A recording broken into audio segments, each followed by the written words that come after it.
કામ કરતા કરતા પહેલા 25 વર્ષથી બંધ થઈ ગયું. શ્વાસની તકલીફ છે. એક દીકરી હતી, લગ્ન થઈ ગયા હતા, એ ઓફ થઈ ગઈ. દીકરી ઓફ થઈ ગઈ. અત્યારે રાંધવાનું ખાવા પીવાનું આ બનાવી નાખ્યું. આ બનાવી નાખ્યું. તમે બનાવો. જો રોટલી પડી નહીં, આ ચા કાંઈ નથી. મિત્રો આવા પરિવારને જો એની પરિસ્થિતિ જો એકલો માણસ છે. ભાઈઓ છે કે ભાઈઓના છોકરાઓ છે? છોકરા છે, ભાઈઓ છે, છોકરાઓ છે. બધા અમદાવાદ છે, દવાખાનામાં દવા દારૂને આપે, પૈસા આપે. એના મકાન એના છે. હા, આ એના મકાનમાં રહે છે. જો આ મિત્રો આ છે જિંદગી. ખરેખર કુદરત અમને તો ભગવાન આશીર્વાદ દે કે ભાઈ અમે આવી જગ્યા સુધી પહોંચી આવો. ઈ છે બાબર બરવાળા કે જે સુથાર છે.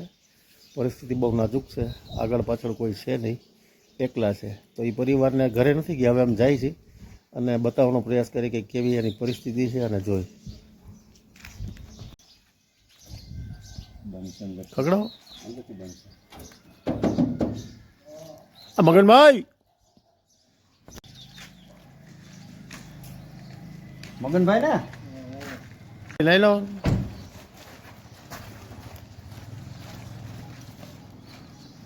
મગનભાઈ, હા, શું આવક શું તમારે?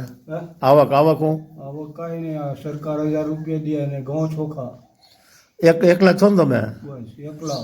કોઈ ભાઈ આગળ પાછળ? વાંય કોઈ નહીં. તમે સુતારી કામ કરતા? ઉતારી કામ કરતા? કરતા પહેલા 25 વર્ષથી બંધ થઈ ગયું. શ્વાસની તકલીફ છે. એક દીકરી હતી, લગ્ન થઈ ગયા હતા, એ ઓફ થઈ ગઈ. દીકરી ઓફ થઈ ગઈ. ભાણિયાનો જન્મ થયો.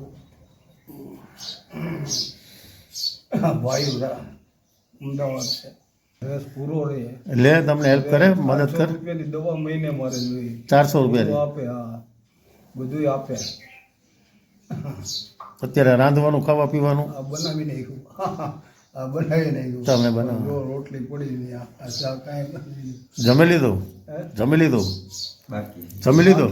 બાકી છે. 12 સાડા 12. મિત્રો આવા પરિવારને જો એની પરિસ્થિતિ જો એકલો માણસ છે. ભાઈઓ છે કે ભાઈઓના છોકરાઓ છે? છોકરા છે, ભાઈઓ છે, છોકરાઓ છે. બધા અમદાવાદ છે, દવાખાનામાં દવા દારૂને આપે, પૈસા આપે. એના મકાન એના છે. હા, આ એના મકાનમાં રહે છે. જો આ મિત્રો આ છે જિંદગી. ખરેખર કુદરત અમને તો ભગવાન આશીર્વાદ દે કે ભાઈ અમે આવી જગ્યા સુધી પહોંચી આવો. હેલો વાંધો નહીં. શું નામ તમારું? ચનાભાઈ. શું છે, મગનભાઈના મિત્ર છો? સારું, જે કાંઈ ભગવાન ટેકો કરે. હવે આમાં તો બીજું તો કાંઈ રસ્તો નથી. આ એક માંદાઈ છે ને ભેગું જો પોતે રાંધીને ખાય છે. અત્યારે ગામડે મદદ કરતા હોય એવું હોય.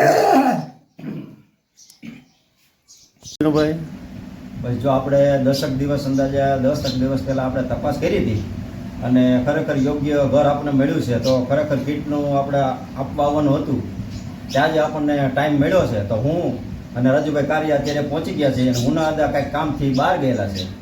તો જે કીટ આપનાર છે લાલજીભાઈ આઠું, હા લાલજીભાઈ એને ખૂબ માતાજી આપે એ પ્રાર્થના કરું છું. અને મગનભાઈ પાસે આપણે કીટ દેવા પહોંચી ગયા છે. તો આના વિશે મગનભાઈ તમે શું કહેશો? અમને કીટ મળી છે, બહુ રાજી થયા છે. અમે ગરીબ માણસ છે, તો તમારો ઉપકાર માનીએ છીએ.